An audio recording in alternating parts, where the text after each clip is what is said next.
Hi everyone, आज का lecture हमारा डिफ्रैक्शन से रहेगा।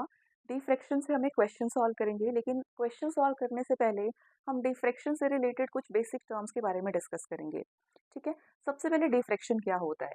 देखो बच्चे, लाइट रे हमेशा स्ट्रेट पाथ में मूव करती है। ठीक है, लेकिन अगर लाइट रे को आप किसी स्लिट के थ्रू पास करवाओगे, ठीक है, तो इस स्लिट के कॉर्नर से लाइट रे की बेंडिंग हो जाती है और आपको स्क्रीन पर इस तरह से एक ब्राइट फ्रिंज मिलेगा। ठीक है, एक ब्राइट स्पॉट आपको नजर आएगा। आपने डे टू डे लाइफ में भी ये चीज एक्सपीरियंस की होगी कि अगर किसी स्मॉल होल से या फिर स्मॉल ओपनिंग से कोई रोशनी आ रही है, कोई लाइट इंसिडेंट कर रही है, तो स्क्रीन पर आपको एक ब्रॉड फ्रिंज दिखाई देगा। ठीक है, यहाँ पे जो आपको फ्रिंज नजर आएगा, जो आपको ब्राइट स्पॉट नजर आएगा, उसका जो मतलब ये विड्थ होगी या फिर डायमीटर होगा, वो इस स्लिट के डायमीटर से ज़्यादा होगा। ठीक है, अब ये डायमीटर ज़्यादा क्यों हो रहा है? क्योंकि लाइट रे जो है इस कॉर्नर से बेंड हो गई है। ठीक है, अगर लाइट रे की बेंडिंग ना होती तो यहाँ पे जो डायमीटर रहता ब्राइट फ्रिंज का, वो इस स्लिट के इक्वल रहता। ठीक है, लेकिन इन कॉर्नर से लाइट रेज की बेंडिंग हो रही है, इसीलिए जो स्क्रीन पर आपको ब्राइट फ्रिंज मिलेगा, ब्राइट स्पॉट मिलेगा, उसका डायमीटर स्लिट से ज्यादा रहेगा। ठीक है, और इसी बेंडिंग ऑफ लाइट रे को कहा जाता है डिफ्रैक्शन। ठीक है, अब देखो बच्चे, डिफ्रैक्शन में हम सिंगल स्लिट का यूज करते हैं। यंग्स डबल स्लिट एक्सपेरिमेंट में हमने 2 स्लिट्स का यूज किया था, लेकिन डिफ्रैक्शन में हम सिंगल स्लिट का यूज करेंगे। ठीक है, तो मान लीजिए आपके पास इस तरह से एक सिंगल स्लिट है जिसकी विड्थ स्मॉल डी के इक्वल दे रखी है, और यहाँ पे अपने पास है स्क्रीन। ठीक है, कैपिटल डी स्लिट और स्क्रीन के बीच में डिस्टेंस दे रखा है। ठीक, अब यहाँ पे हमने एक सोर्स यूज किया है, और इस सोर्स से इस तरह से स्फेरिकल वेव फ्रंट्स प्रोड्यूस हो रहे हैं। स्फेरिकल वेव फ्रंट्स को प्लेन वेव फ्रंट्स में चेंज करने के लिए हमने यहाँ पे कॉन्वेक्स लेंस प्लेस करके रखा है। ठीक है, तो convex lens spherical wave fronts को प्लेन वेव फ्रंट्स में चेंज कर देगा। ठीक, अब देखो बच्चे, हाइगन की थ्योरी क्या कहती है कि each point on the primary wave front will act as a source for the secondary wavelet. ठीक है, यानी कि इस स्लिट का जो हर एक पॉइंट है, उससे सेकेंडरी वेवलेट्स फॉर्म होंगी। ठीक है, और यहाँ से जो आपके पास सेकेंडरी वेवलेट्स होंगी, उनके इंटरफेरेंस से आपको फ्रिंजेस नजर आएंगे स्क्रीन पर। ठीक, अब देखो बच्चे, मान लीजिए यहाँ से इस तरह से लाइट रेज फॉल करेंगी। ठीक, इन दो लाइट रेज के बीच में पाथ डिफरेंस 0 है, यानी कि इनका कंस्ट्रक्टिव इंटरफेरेंस होगा और आपको स्क्रीन पर ब्राइट फ्रिंज मिलेगा। वैसे ही यहाँ से भी इस तरह से लाइट रेज फॉल होंगी। ठीक है, अगेन इन दो लाइट रेज के बीच में पाथ डिफरेंस 0 है, अगेन इनका कंस्ट्रक्टिव इंटरफेरेंस होना है, और यहाँ पे आपको ब्राइट फ्रिंज मिलेगा। ठीक है, तो यहाँ से भी ऐसे ही होने वाला है, यानी कि हर एक पॉइंट से जो सेकेंडरी वेवलेट्स प्रोड्यूस होंगे, उनके बीच में पाथ डिफरेंस 0 होगा, जिस वजह से यहाँ पर सेंट्रल पॉइंट पर आपको सेंट्रल मैक्सिमा मिलेगा। ठीक है, यहाँ पे ब्राइट फ्रिंज की फॉर्मेशन रहेगी। तो ये है सेंट्रल मैक्सिमा। ठीक, अब देखो बच्चे, ये सेंट्रल मैक्सिमा हो गया। नेक्स्ट, थोड़ा स्ट्रेट बनाऊंगी इसे। ठीक, अब देखो बच्चे, मान लीजिए यहाँ पे हमने एक पॉइंट अज्यूम कर लिया है, राइट। यहाँ से इस तरह से लाइट रेज आ रही है, और यहाँ से सेकेंड लाइट रेज गई। ठीक, मान लीजिए इन दो लाइट रेज के बीच में पाथ डिफरेंस लैम्डा है, तो यहाँ पर डार्क फ्रिंज की फॉर्मेशन होनी है या फिर ब्राइट फ्रिंज की फॉर्मेशन होनी है। ठीक है, यंग्स डबल स्लिट एक्सपेरिमेंट में हमने ये देखा था कि अगर दो लाइट रेज के बीच में पाथ डिफरेंस एन लैम्डा के इक्वल होता है, तो यहाँ पे आपको डार्क ब्राइट फ्रिंज मिलेगा। ठीक है, दो लाइट रेज के बीच में, जैसे मान लीजिए एक लाइट सोर्स इस तरह की वेव्स प्रोड्यूस कर रहा है, जबकि दूसरा लाइट सोर्स इस तरह की वेव्स प्रोड्यूस कर रहा है। क्रेस्ट टू क्रेस्ट इंटरफेरेंस हो रहा है, ट्रफ टू ट्रफ इंटरफेरेंस हो रहा है, यानी कि कंस्ट्रक्टिव इंटरफेरेंस होगा, और स्क्रीन पर आपको ब्राइट फ्रिंज मिलेगा। ठीक है, लेकिन इस केस में पाथ डिफरेंस जब लैम्डा होगा, तो इस पॉइंट पे हमें ब्राइट फ्रिंज मिलेगा या फिर डार्क फ्रिंज मिलेगा। ठीक है, अब देखो, मान लीजिए ये एंगल है थीटा। ठीक है, ये एंगल थीटा है, और ये है 90 डिग्री का एंगल। ठीक, तो यहाँ पे मैं इसे इस तरह से फॉर्म करूंगी। मान लीजिए ये एंगल थीटा है, और इस केस में पाथ डिफरेंस की वैल्यू है लैम्डा, यानी कि जो सेकंड वेव है, सेकंड जो रे है, वो इतना एक्स्ट्रा पाथ कवर कर रही है, ठीक है। और हम ये देखना चाहते हैं कि जब दो वेव्स के बीच में पाथ डिफरेंस लैम्डा होता है, तो स्क्रीन पर आपको ब्राइट फ्रिंज मिलने वाला है या फिर डार्क फ्रिंज मिलने वाला है, ठीक है। तो इसके लिए मैं इस ट्राइंगल को यहाँ पे अज्यूम कर रही हूँ। पाथ डिफरेंस आपके पास लैम्डा है और यहाँ पे डिस्टेंस दे रखा है डी के इक्वल, ठीक है। अब इस ट्राइंगल को मैं दो ट्राइंगल्स में डिवाइड कर दूंगी। ये आपकी फर्स्ट ट्राइंगल है और ये रहेगी आपके पास सेकंड ट्राइंगल। यहाँ पे एंगल थीटा और इस बड़ी ट्राइंगल में भी ये एंगल थीटा होगा, ठीक है। अब देखो बच्चे, ये दोनों सिमिलर ट्राइंगल्स होंगी, ठीक है, क्योंकि एक एंगल थीटा है और दूसरा एंगल 90 डिग्री के इक्वल रहेगा। यानी कि दो ट्राइंगल्स जिनमें दो एंगल सेम होते हैं, तो थर्ड एंगल भी सेम हो जाता है, यानी कि दो ट्राइंगल्स होंगी सिमिलर, ठीक है। एक ये वाली ट्राइंगल और सेकंड ये वाली ट्राइंगल, दोनों ट्राइंगल सिमिलर होंगी। अब सिमिलर ट्राइंगल्स की क्या प्रॉपर्टीज होती है, उनकी साइड्स की रेशियो सेम होती है, ठीक है। तो अगर ये डी है तो ये लेंथ रहेगी डी बाई टू के इक्वल, और ये अगर लैम्डा है तो ये रहेगा लैम्डा बाई टू के इक्वल, ठीक है। तो इस पोर्शन को मैंने दो ट्राइंगल्स में डिवाइड कर दिया है। ये फर्स्ट ट्राइंगल होगी और ये सेकंड ट्राइंगल होगी। ये अगर लैम्डा है तो ये हो जाएगा लैम्डा बाय टू के इक्वल, ठीक। और जो डिस्टेंस होगा ये डी बाय टू यहाँ से लेकर यहाँ तक, और यहाँ पे डी बाय टू यहाँ से लेकर यहाँ तक, ठीक है। अब देखो बच्चे, यहाँ से इस पॉइंट से लाइट रेज इस तरह से फॉल करी। मैंने आपको बताया कि ये जो पूरा स्लिट है, स्लिट में इनफाइनाइट सोर्सेज होंगे सेकेंडरी वेवलेट्स के लिए, ठीक है। तो मान लीजिए यहाँ से इस तरह से लाइट रेज फॉल करी, यहाँ से सेकेंडरी वेवलेट्स प्रोड्यूस हुई। अब यहाँ से निकलने वाली वेव्स और यहाँ से निकलने वाली वेव्स के बीच में path difference lambda by two के इक्वल है, ठीक है। और मैंने आपको बताया था कि जब लैम्डा बाई टू के इक्वल पाथ डिफरेंस होता है तो डिस्ट्रक्टिव इंटरफेरेंस की फॉर्मेशन होती है, ठीक है। जैसे आपके पास मान लीजिए इस तरह से फर्स्ट वेव है और दूसरी वेव है, दूसरा सोर्स इस तरह की वेव्स प्रोड्यूस कर रहा है। इन दो वेव्स के बीच में पाथ डिफरेंस है लैम्डा बाई टू, ठीक है। यहाँ से लेकर यहाँ तक लैम्डा, यहाँ से लेकर यहाँ तक लैम्डा बाय टू। जब दो वेव्स के बीच में path difference lambda by two के इक्वल होता है तो डिस्ट्रक्टिव इंटरफेरेंस की फॉर्मेशन होती है, यानी कि स्क्रीन पर आपको डार्क फ्रिंज मिलेगा, ठीक। तो यहाँ पे फर्स्ट वेव इस तरह से जाएगी जबकि सेकंड वेव इस तरह से जाएगी, क्योंकि दोनों के बीच में पाथ डिफरेंस की वैल्यू है लैम्डा बाय टू। सिमिलरली यहाँ से मान लीजिए इस तरह से लाइट रेज फॉल होंगी, इस तरह से लाइट रेज एमर्ज होंगी, और इस पॉइंट से जो लाइट रेज एमर्ज होंगी, इन दोनों के बीच में पाथ डिफरेंस की वैल्यू लैम्डा बाय टू के इक्वल होगी, ठीक है। यानी कि ये रे इसको कैंसिल करने वाली है और ये रे इसको कैंसिल कर देगी, ठीक। सिमिलरली यहाँ से जो लाइट रेज एमर्ज होंगी और इस पॉइंट से जो लाइट रेज एमर्ज होंगी, इनके बीच में अगेन पाथ डिफरेंस आपका लैम्डा बाय टू के इक्वल होगा, इसीलिए ये जो वेव होगी ये इस रे को कैंसिल कर देगी, ठीक। अब यहाँ पे देखो, यहाँ पे लाइट रेज इस तरह से फॉल करी, ठीक, और जबकि यहाँ से रेज इस तरह से फॉल करेंगी, यहाँ पे लैम्डा बाय टू और यहाँ पे लैम्डा, यानी कि इस पॉइंट और इस पॉइंट से निकलने वाली रेस के बीच में path difference again lambda by two के इक्वल होगा, इसीलिए जो ये रे होगी इस सेकेंडरी रे को कैंसिल कर देगी, ठीक है।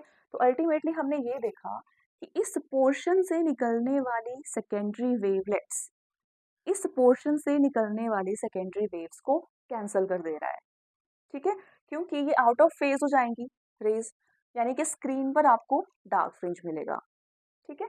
यानी कि जब पाथ डिफरेंस दो वेव्स के बीच में लैम्डा के इक्वल होता है तो आपको यहाँ पे डार्क फ्रिंज मिलने वाला है, ठीक।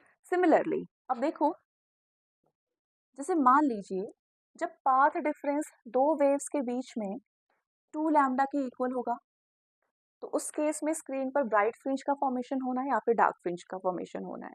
तो इस केस में हम इस पोर्शन को फोर पार्ट्स में डिवाइड कर देंगे, राइट। ये कितना आ गया यहाँ पे, D by four, D by four, D by four and D by four, ठीक। ये हो जाएगा लैम्डा, ये हुआ लैम्डा बाय टू, और ये three lambda by two. Same procedure same रहेगा जो मैंने यहाँ पे अप्लाई किया था। अब देखो बच्चे, यहाँ से लाइट रेज इस तरह से फॉल करेंगी और इस पॉइंट से लाइट रेज जो एमर्ज होंगी उसके बीच में पाथ डिफरेंस होगा लैम्डा बाय टू के इक्वल, ठीक है। यहाँ से इस तरह से लाइट रेज फॉल करेंगी और इस तरह से, और यहाँ पर जो लाइट रेज होंगी उसके बीच में पाथ डिफरेंस की वैल्यू λ/2 के इक्वल होगी। ठीक है, यानी कि इस रे को ये रे कैंसिल कर दे रही है। अगेन यहाँ से जो लाइट रेज निकल एमर्ज होंगी और यहाँ से जो लाइट रेज एमर्ज होंगी वो आउट ऑफ फेज होंगी और ये लाइट रे इस लाइट रे को कैंसिल कर देगी, यानी कि अल्टीमेटली ये जो पोर्शन होगा इस पोर्शन को कैंसिल कर देगा। ठीक, एंड ये जो पोर्शन होगा इस पोर्शन को कैंसिल कर देगा, क्योंकि अगेन यहाँ से लाइट रेज इस तरह से जा रही हैं, इस पॉइंट से निकलने वाली सेकेंडरी वेव्स और इस पॉइंट से निकलने वाली सेकेंडरी वेव्स के बीच में अगेन पाथ डिफरेंस λ/2 के इक्वल है।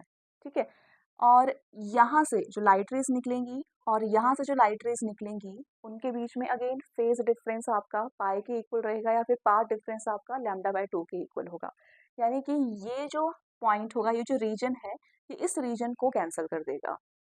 अगेन स्क्रीन पर आपको डार्क फ्रिंज मिलेगा।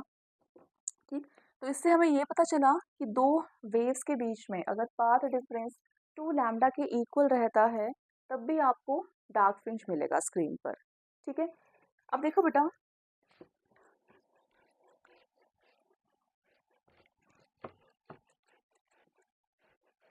हमें ये पता चल गया कि अगर पाथ डिफरेंस दो वेव्स के बीच में n लैम्डा के इक्वल है देन डार्क फ्रिंज की फॉर्मेशन होती है। ठीक है, और जो इंटरफेरेंस रहता है वो डिस्ट्रक्टिव इंटरफेरेंस रहता है। ठीक, अब देखिए, मान लीजिए अगर दो रेज के बीच में पाथ डिफरेंस 3 λ/2 के इक्वल हो तो यहाँ पे आपको डार्क फ्रिंज मिलेगा या फिर ब्राइट फ्रिंज मिलेगा।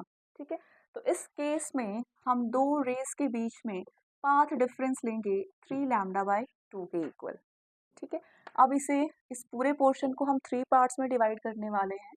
यहाँ पे हमने इसको 3 पार्ट्स में डिवाइड किया, ये हो गया λ/2 के इक्वल और ये हुआ लैम्डा के इक्वल। ठीक है, अब अगेन इस पॉइंट से निकलने वाली सेकेंडरी वेव्स और इस पॉइंट से निकलने वाली सेकेंडरी वेव्स के बीच में पाथ डिफरेंस λ/2 के इक्वल है।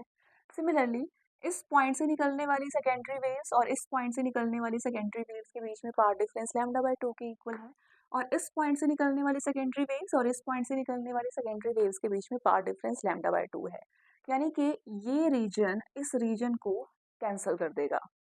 ठीक, लेकिन यहाँ पे वेव्स ऐसे जा रही थी, लेकिन इस पॉइंट से जो सेकेंडरी वेवलेट्स प्रोड्यूस होंगी उनके बीच में पाथ डिफरेंस अगेन λ/2 के इक्वल है, यानी कि अगर ये वेव ऐसे जा रही है तो यहाँ से निकलने वाली वेव ऐसे जाएगी। ठीक है, अब देखो बच्चे, इस रीजन ने इस रीजन को कैंसिल कर दिया, लेकिन ये रीजन अभी बच रहा है। ठीक है, इस रीजन से जो रेज जा रही हैं वो साथ में इंटरफेयर होके स्क्रीन पर ब्राइट फ्रिंज की फॉर्मेशन कॉज करेगी। ठीक है, इस रीजन ने तो इस रीजन को कैंसिल कर लिया, लेकिन ये रीजन अभी भी बचा है, तो इस रीजन से जो सेकेंडरी वेव्स एमर्ज होंगी उनके इंटरफेरेंस की वजह से हमें स्क्रीन पर ब्राइट फ्रिंज मिलेगा। ठीक है, अब देखो, इस पूरे की विड्थ थी d, इसको मैंने 3 पार्ट्स में डिवाइड किया, तो ये बना 3 d/3 d/3 एंड d/3। इस पार्ट ने इस पार्ट को कैंसिल कर दिया, रिमेनिंग पार्ट आपके पास ये है। ठीक, अब जो सेंट्रल मैक्सिमा था, सेंट्रल मैक्सिमा की जो फॉर्मेशन हुई थी वो इस पूरे स्लिट की वजह से हुई थी। इस पूरे स्लिट से सेकेंडरी वेवलेट्स फॉर्म हुई, उनका इंटरफेरेंस हुआ और यहाँ पे आपको बिल्कुल शार्प ब्राइट फ्रिंज मिला। ठीक है, जैसे हम सेंट्रल मैक्सिमा कहते हैं। ठीक, अब यहाँ पे जब दो रेस के बीच में पाथ डिफरेंस 3 λ/2 के इक्वल है, ठीक है, तो उस केस में इस पोर्शन को, मतलब यहाँ पे इसको मैंने 3 पोर्शंस में डिवाइड कर दिया, राइट, यहाँ से लेकर यहाँ पर d/3 और यहाँ से लेकर यहाँ तक d/3 एंड यहाँ से लेकर यहाँ तक d/3। ठीक, इस पोर्शन को इस पोर्शन में ख़त्म कर दिया और खाली यहाँ से जो लाइट रेज इंटरफेयर होंगी वो आपस में इंटरफेयर करके ब्राइट फ्रिंज का फॉर्मेशन करेंगी। ठीक है, तो यहाँ पर भी आपको ब्राइट फ्रिंज मिलेगा, यहाँ पे ब्राइट फ्रिंज मिलेगा, लेकिन उसकी इंटेंसिटी बहुत कम होगी। क्यों? क्योंकि इस बार जो कंट्रीब्यूशन हो रहा है वो जस्ट इतने से पोर्शन से कंट्रीब्यूशन हो रहा है। ठीक है, जो सेंट्रल मैक्सिमा बना था वो पूरी स्लिट की वजह से सेंट्रल मैक्सिमा बना था, लेकिन जो आपका फर्स्ट ब्राइट फ्रिंज बन रहा है वो जस्ट इतने से पोर्शन की वजह से बन रहा है। ठीक है, तो यहाँ पे ब्राइट फ्रिंज होगा लेकिन इसकी इंटेंसिटी कम होगी। ठीक, अब इसके बाद देखिए बेटा, जब दो रेज के बीच में पाथ डिफरेंस 5 लैम्डा बाय 2 के इक्वल होता है। ठीक है, तो उस केस में क्या होगा, तो इस स्लिट को मैं 5 पोर्शंस में डिवाइड कर दूंगी। ठीक, 1 2 3 4 5, तो मैंने इसको 5 पोर्शंस में डिवाइड कर दिया। ठीक, तो ये बन जाएगा d/5, d/5, d/5, d/5 and d/5। ठीक है, तो ये बना 5 लैम्डा बाय 2। अगेन क्या होगा, ये पोर्शन इस पोर्शन को कैंसिल कर देगा। अगर लाइट रेज ऐसे गई तो यहाँ से लाइट रेज कुछ इस तरह से जाएंगी, आउट ऑफ फेज ये लाइट रेज रहेंगी, यानी कि ये पोर्शन इसे कैंसिल कर देगा। सिमिलरली यहाँ से निकलने वाली सेकेंडरी वेव्स इस पॉइंट से निकलने वाली सेकेंडरी वेव्स को कैंसिल कर देंगी। ठीक है, बाकी जस्ट यहाँ से निकलने वाली सेकेंडरी वेव्स आपस में इंटरफेयर होके कंस्ट्रक्टिव इंटरफेरेंस कॉज करेंगी और ब्राइट फ्रिंज का फॉर्मेशन करेंगी। ठीक है, यानी कि यहाँ पर ब्राइट फ्रिंज का फॉर्मेशन होगा, लेकिन सिर्फ इतने से पोर्शन से रेज जा रही है और इंटरफेयर होकर मैक्सिमा फॉर्म कर रही है, ब्राइट फ्रिंज फॉर्म कर रही है, यानी कि उस मैक्सिमा की इंटेंसिटी बहुत कम होगी। ठीक है, तो यहाँ पे भी ब्राइट फ्रिंज का फॉर्मेशन होगा लेकिन इंटेंसिटी इसकी बहुत कम हो जाएगी। ठीक है, तो इंटेंसिटी इसकी बहुत कम रहेगी। राइट, तो इससे हमने ये देखा कि अगर पाथ डिफरेंस 3 लैम्डा बाय 2 के इक्वल है, या फिर 5 लैम्डा बाय 2 के इक्वल है, या फिर 7 लैम्डा बाय 2 के इक्वल है, तो कंस्ट्रक्टिव इंटरफेरेंस की फॉर्मेशन होती है, आपको स्क्रीन पर ब्राइट फ्रिंज मिलेंगे।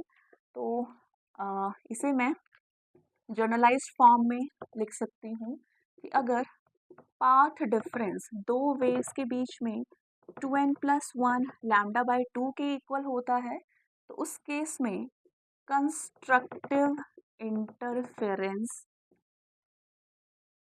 कॉज होता है। ठीक है, अगर दो वेव्स के बीच में path difference 2n+1 lambda by 2 के इक्वल है, तो उस केस में कंस्ट्रक्टिव इंटरफेरेंस होगा और स्क्रीन पर ब्राइट फ्रिंज की फॉर्मेशन होगी। ठीक है, अब साथ ही साथ बेटा हम ग्राफ भी देख लेते हैं। ग्राफ कैसे बनेगा, इंटेंसिटी वर्सेस वेवलेंथ। तो यहाँ पे मैं इंटेंसिटी ड्रॉ कर रही हूँ और इस तरफ मैं वेवलेंथ, ठीक है, अज्यूम करूँगी। तो सेंट्रल मैक्सिमा, सेंट्रल जो फ्रिंज है वो सबसे ब्राइट फ्रिंज है, क्योंकि पूरे स्लिट की वजह से यहाँ पे सेंट्रल मैक्सिमा की फॉर्मेशन हो रही है। तो सेंट्रल मैक्सिमा की इंटेंसिटी सबसे ज़्यादा होगी। देन मिनिमा फॉर्म होता है जब दो वेव्स के बीच में पाथ डिफरेंस लैम्डा होता है। ठीक है, जब पाथ डिफरेंस दो वेव्स के बीच में लैम्डा होता है तो डिस्ट्रक्टिव इंटरफेरेंस होता है। ठीक, उसके बाद फर्स्ट मैक्सिमा फॉर्म होगा, लेकिन फर्स्ट मैक्सिमा की जो इंटेंसिटी होती है वो बहुत कम हो जाती है। ठीक, क्योंकि 1/3 स्लिट की वजह से ये जो फर्स्ट ब्राइट फ्रिंज होगा इसकी फॉर्मेशन रहेगी, तो इसकी इंटेंसिटी बहुत कम हो जाती है। ठीक, अगेन जो नेक्स्ट मिनिमा होता है वो 2 लैम्डा पे नेक्स्ट मिनिमा रहता है। देन उसके बाद नेक्स्ट मैक्सिमा, ठीक है, इसकी इंटेंसिटी और कम हो जाती है, और इसके बाद नेक्स्ट 3 लैम्डा पे अपना नेक्स्ट मिनिमा होता है। इस तरफ भी वैसे ही रहेगा, लैम्डा पे फर्स्ट मिनिमा, देन 2 लैम्डा पे सेकंड मिनिमा, देन 3 लैम्डा पे सेकंड मिनिमा। ठीक है, तो ये है इंटेंसिटी वर्सेस वेवलेंथ ग्राफ। ठीक, और यहाँ पे देखो मैक्सिमा, मैक्सिमा कब फॉर्म होगा, जब लैम्डा की वैल्यू 3 लैम्डा बाय 2 के इक्वल होती है। देन सेकेंडरी मैक्सिमा कब फॉर्म होता है, जब पाथ डिफरेंस 5 लैम्डा बाय 2 के इक्वल होता है। ठीक, और इस केस में भी यही होगा, मैक्सिमा कब फॉर्म होगा, जब पाथ डिफरेंस 3 लैम्डा बाय 2 के इक्वल होगा, और नेक्स्ट मैक्सिमा कब फॉर्म होगा, जब पाथ डिफरेंस 5 लैम्डा बाय 2 के इक्वल रहेगा। ठीक है, तो ये है ग्राफ इंटेंसिटी वर्सेस वेवलेंथ का। ठीक, अब बेटा इससे रिलेटेड हम कुछ फॉर्मूलेज देखेंगे।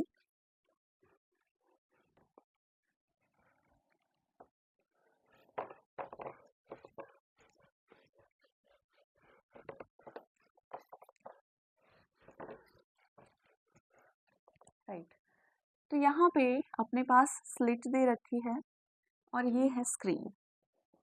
कैपिटल डी है स्लिट और स्क्रीन के बीच में distance and small D is the width of the slit, right.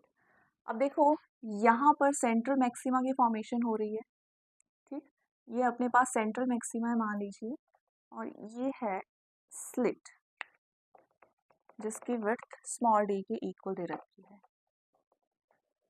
अब देखिए बच्चे, क्वेश्चन में आपसे पूछा गया है कि जो सेंट्रल मैक्सिमा है, सेंट्रल मैक्सिमा की विड्थ क्या होगी, ठीक है। इस सेंट्रल मैक्सिमा की विड्थ हमसे पूछी जाती है। तो यहाँ से मैंने यहाँ पे एक इस तरह से लाइन ज्वाइन की, यहाँ पे सेंट्रल मैक्सिमा रहेगा, ठीक। अब देखो सेंट्रल मैक्सिमा के जस्ट बाद मिनिमा होगा, राइट। और मिनिमा कब फॉर्म हुआ होगा, जब वेव्स के बीच में पाथ डिफरेंस लैम्डा के इक्वल रहेगा, ठीक है। मैंने आपको बताया था जब दो रेस के बीच में पाथ डिफरेंस एंड लैम्डा के इक्वल होता है तो डिस्ट्रक्टिव इंटरफेरेंस होता है, और डिस्ट्रक्टिव इंटरफेरेंस की वजह से मिनिमा की फॉर्मेशन होती है, ठीक है। यानी कि जब दो वेव्स के बीच में पाथ डिफरेंस लैम्डा होगा तो यहाँ पे फर्स्ट मिनिमा की फॉर्मेशन हुई होगी, ठीक है। तो अगर मैं सेंट्रल मैक्सिमा से फर्स्ट मिनिमा का डिस्टेंस निकाल लूँ और इसको अगर मैं डबल कर दूँ तो उससे मुझे सेंट्रल मैक्सिमा की विड्थ मिल जाएगी, ठीक है।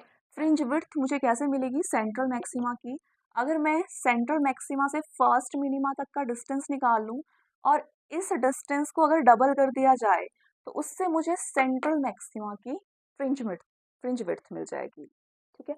तो बिट्टा ये रहेगा 2 टाइम्स ऑफ x1 डैश के इक्वल। तो इससे पहले मुझे x1 डैश की वैल्यू निकालनी होगी, यहाँ से लेकर सेंट्रल मैक्सिमा से लेकर फर्स्ट मिनिमा का डिस्टेंस मुझे निकालना होगा।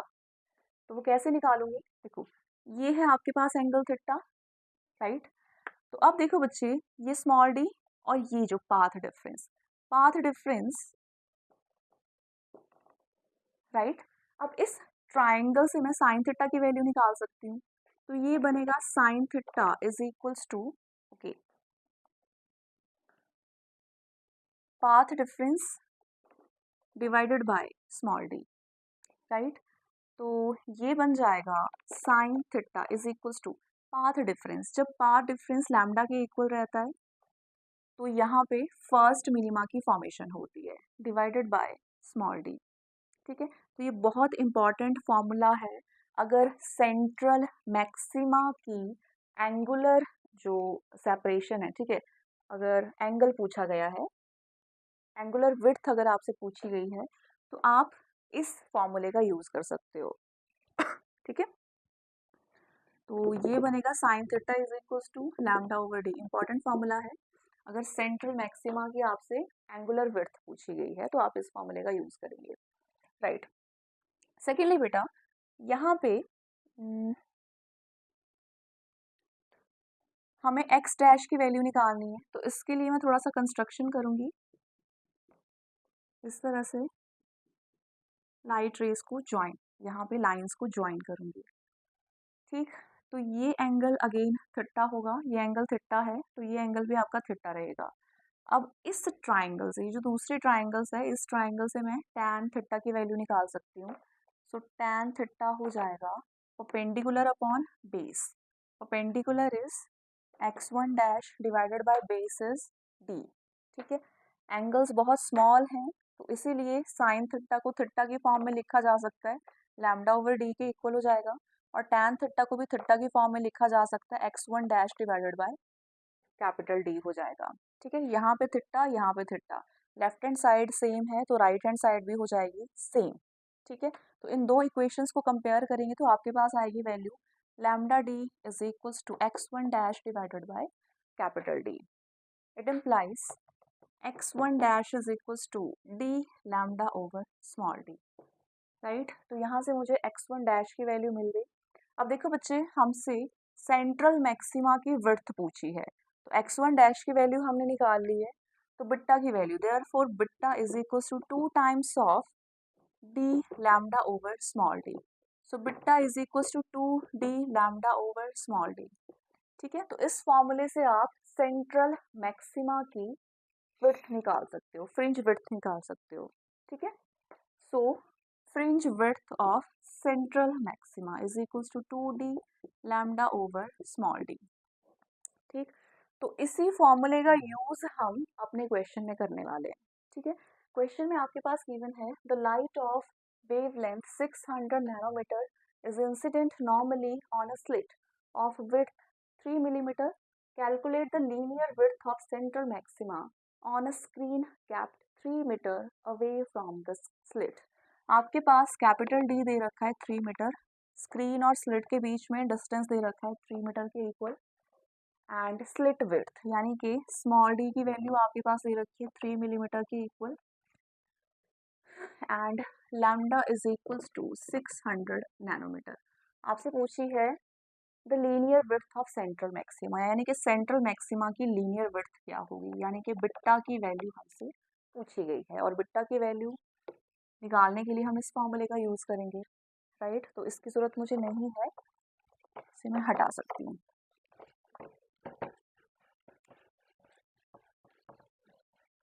सीधे सीधे हम फॉर्मूला यूज करेंगे, beta is equals to 2d lambda divided by small d, and beta is equals to 2 into capital D. D is 3 meter and lambda is 600 nanometer, 10 raised to the power minus 9, and small d is 3 millimeter, that is 10 raised to the power minus 3 meter. Millimetre को मैंने metres में change किया है, तो metres में change करने के लिए मैंने यहाँ पे 10 raise to the power minus 3 से मल्टीप्लाई कर लिया, 3 से 3 कैंसिल, और यहाँ पे बचेगा 10 raise to the power minus 6 into 600 into 2 is equals to beta. ठीक है, तो ये बचा beta is equals to 12 into यहाँ पे 10 raise to the power 2 into 10 raise to the power minus 6, so 12 into 10 raise to the power minus 4, और beta is equals to 1.2 into 10 raise to the power minus 3, और इसे लिखा जा सकता है beta is equals to 1.2 millimetre की form में, यानी कि जो आपके पास सेंट्रल मैक्सिमा की फॉर्मेशन रहेगी, सेंट्रल मैक्सिमा की विड्थ 1.2 मिलीमीटर के इक्वल होगी। ठीक है, तो ये था हमारा क्वेश्चन डिफ्रैक्शन से। Thank you.